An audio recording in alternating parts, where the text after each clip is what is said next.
What if I told you your next Swiss watch might cost 30 to 40% more? And it has nothing to do with hype or heritage. These new tariffs just changed the entire game, and the American watch collecting community will never be the same. But by the end of today's video, you'll understand the tariffs, how they impact the watch collecting community, and what you can do to weather the storm. Real quick, I'm not a political commentator, an economist, or a legal expert. I'm a watch collector and a storyteller. And what I'm sharing with you today is based on public information, seller commentary, facts, and my interpretation of how it affects the watch community. So I'm here to inform and prepare you, not to debate policy, cool? So let's keep it respectful in the comments, and anything that's overtly political, I will probably not respond to down below. But with that, let's hop into the facts. Since campaigning, President Trump stated his intention to impose tariffs on other nations. However, it was unknown to which countries and to what extent. Now, in layman's terms, a tariff is a tax on an item that enters a country. It is intended to protect the country's domestic or home products from competition. The thinking being that if you raise the prices on imported goods, consumers are less likely to buy it and potentially helping domestic goods, in this case, watches that were made in the United States. On 2 April 2025, President Trump initiated what he referred to as Liberation Day, which is when he enacted tariffs on all the countries around the world. Without going into details of the macro lens, I'll break down how this directly applies to the watch world. So many of the countries that are known for their watch prowess have been hit with these tariffs, starting with Switzerland, which will have a 31% import tariff, particularly on all watches over $300. Germany will have a 20% import tariff, Japan will have 24%, and China will have 34%. And then any other country that is not specifically named typically will have at a minimum a 10% tariff applied on any goods that come into the United States. For reference, that's up from around 7%, and this isn't just a hypothetical. Retailers are already starting to see these changes and feel the impacts. If you know Mark from LongIslandWatches.com, he showed this really well in a recent video that was also featured on PBS. But I want to break down a couple examples so you understand how these tariffs are going to affect your watch collecting hobby. So say a retailer is importing a beautiful Swiss watch. For them, it's going to cost $500 just from a base. Now, under the old rules, the ones that have been around for decades, they would pay about a 7% import duty. So that's about $35. So the total landing cost for the company would be $535. However, under the new tariff, a $500 watch with a 31% tariff will be at least $655. Now, that's just the base cost for the seller. If they want to survive in the industry, they also still need at least a 30% profit margin, assuming a high volume flow, or 40 to 60% for lower volume businesses. Now, you're probably thinking, 30% profit seems like a lot, but it really isn't, because this profit isn't just going straight into their pockets. This is critical for the business to be able to survive. They need that money to pay for their employees, their marketing, to keep the lights on and the bills paid. Not to mention, if they want to do any kind of research or potentially make new models, they need even more money for research and prototypes. So let's look at that watch again. So originally it was $500. The old 7% tariff made it $535.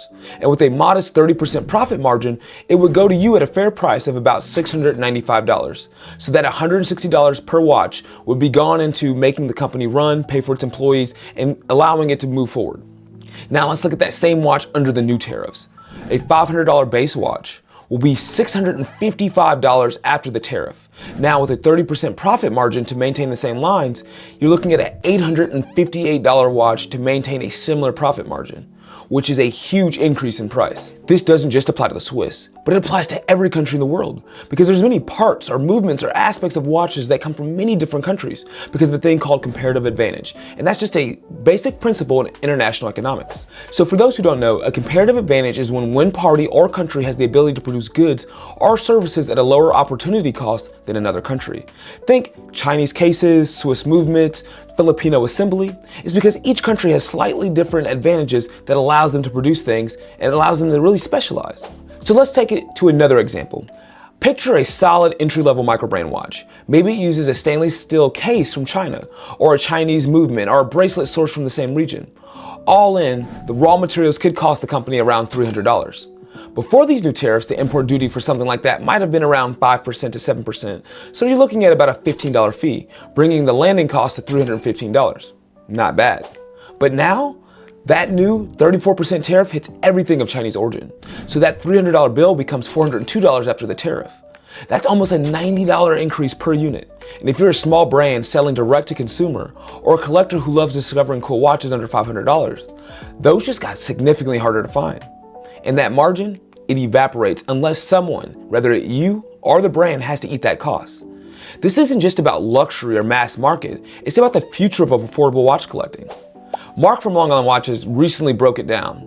A $500 watch that used to cost him $535 to import is now $690, and that extra $155 has to go somewhere, and it can't come out of his pocket if he wants to stay in business. So that's where it's going to come out of ours. So that watch you've been saving for, it might just leap out of reach. Especially the Swiss-made models, which by the way, only have to be 60% Swiss to carry the label. That means a lot of the parts, movement, cases, or bracelets could be Chinese. And now those parts are also subject to a 34% tariff. So now you've got this double whammy situation. Swiss origin, 31%. Chinese parts, 34%. Your $1,500 watch just became a $2,100 watch. Now, a lot of you, like I, was trying to think about how could you outsmart this system? Maybe I can just buy it from Canada or Europe. Well, not so fast, because not only do those countries also have tariffs on them, but the customs officials don't care where you bought it from. They care where the watch was made. The country of origin still shows a CH for Switzerland, and that means you're still gonna get hit with that 31% of entry when it comes into the US. There's no loopholes, there's no backdoors, and there's really no cheap shortcuts to avoid these tariffs. Now, this is going to be really hard on microbrands, sourcing from Switzerland or brands operating on thin margins. But not every brand will lose this in this environment, because there's some that might thrive. And here's who I think might come out ahead. But before I explain the brands that I think might make it out ahead, it would mean the world to me if you would just hit the subscribe button down below. Or if you found this video useful, go ahead and hit like or comment down below so that it can find its way to more users. But with that, let's jump into the brands that I think might do well in this situation. So the brands that I think might do well, I'm going to start off with Seiko, Citizen, and Casio. Now, they are Japanese brands that are importing into the US, and they are going to be hit with a tariff. But they're already known for value and in-house everything. By having a centralized supply line is going to reduce the amount of cost for them, which allows them to operate with a little bit higher of a margin and being able to still get watches into the US domestic market. Another brands that I think will also do well are going to be some of the independent Chinese brands like San Martin. The reason why is similar to the Japanese brands that I mentioned before.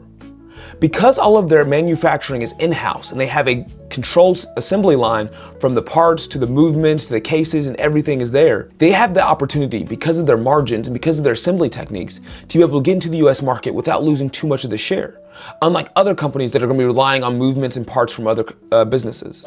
And the last brand that I think is going to do really well is actually Timex. And it's not just because I'm a fanboy of the brand, but it's because it's a brand that has already been focusing on making affordable watches. And so now, as prices are going to shift up and to the right a little bit, brands that are already focused on affordable watches will just shift up and still be hopefully in that affordable range. And if you want to support the channel, a great way to do that is to look at these affordable watches in my affiliate link in the description down below. But let's keep it going. But regardless of which brand you're going to look at, here's a couple tips that I would give you as we go into this new season and how it's going to affect the American watch collecting community. The first thing I would say is broaden your collection horizons. This is going to be a great time to explore other brands, not only Japanese, German, and other American brands, but look into countries that you may not have expected, because there are some countries that do have lower tariffs than others, and so their watches might be more affordable than you would think. The second thing that I encourage you to do is support microbrands as they're navigating this storm. Their future is really going to depend on it. Many of them really have tighter margins because of the output of watches that they can produce. So this is when they need us more than any. So if there's a microbrand out there that you love and support, this is a great time to buy a watch from them to help them keep going through these difficult times. The third tip that I would give you is look vintage and pre-owned. Don't be afraid to look at eBay, Reddit, Facebook Marketplace if you want to still grow your collection. This might be a great time to really learn about pre-owned watches. And if you have any questions about how I buy my used watches, let me know in the comments down below, and that might be something I talk about in the future. And step 4 is, most of all, don't panic. Watch collecting is about passion, but it's also about patience. This is just a new chapter in our story, and I'm really excited to see what it looks like 5-10 years when we look back and reflect on these times.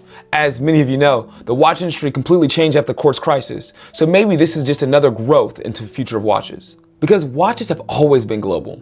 They've designed in one place, built in another, and worn everywhere. But tariffs are going to be rewriting these rules. And as collectors, we're going to adapt, we're going to research, and we're going to stay curious. But let me know, how are these tariffs going to impact your collecting journey? But no matter what your future collection holds, I'll be praying for peace and prosperity for you and your family in the days ahead. So thanks for tuning in. I hope to see you in another video. But until then, God bless and peace. Beep, beep.